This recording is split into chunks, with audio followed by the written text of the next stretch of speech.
એથી મોટું બીજું જ કે દુઃખ.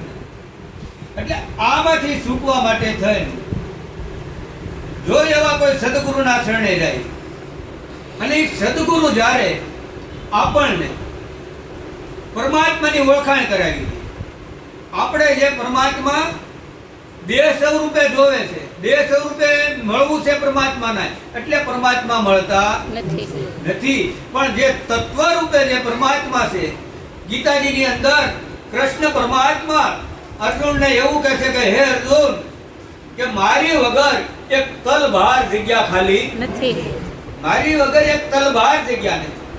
હું સર્વની અંદર વ્યાપક સ્વરૂપે રહેલો છું, હું સર્વની અંદર વ્યાપક સ્વરૂપે રહેલો છું.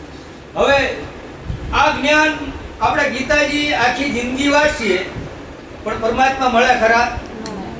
એમાં લખ્યું છે કે ભાઈ હું વ્યાપક છું, હું કણકણમાં છું, હે, પણ ખાલી વાંચવાથી આ અનુભવ થાય નહીં. પણ જો એવા કોઈ સદગુરુ મળી જાય અને આપણને જેમ છે એમ જો સદગુરુ આપણને પરમાત્માની ઓળખાણ કરાવી દે, તો આપણે જ્યાં બેઠા છે ત્યાં આપણે પરમાત્માની પ્રાપ્તિ થાય ને પરમાત્માની પ્રાપ્તિ થાય. પણ જ્યારે એવા સદગુરુ મળી જાય એ પેલા મેળ આવે.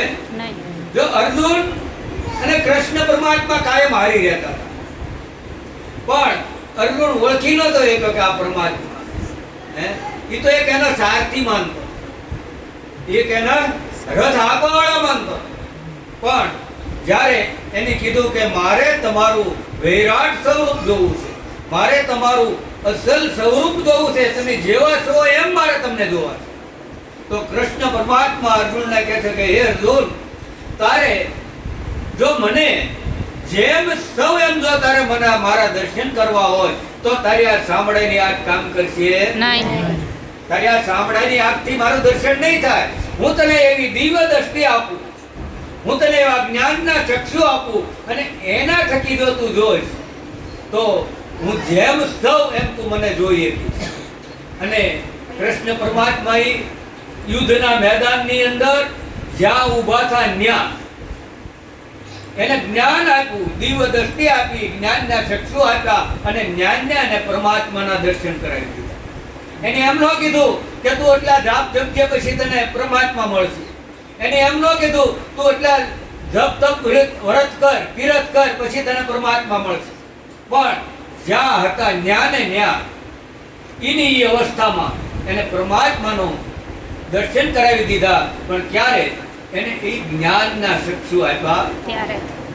પરમાત્મા તો હતા, પરમાત્મા તો હતા, ક્યાંય બહારથી લાવ્યા નહીં, પણ એનામાં જોવાની તાકાત નહોતી, એનો અનુભવ નહોતો.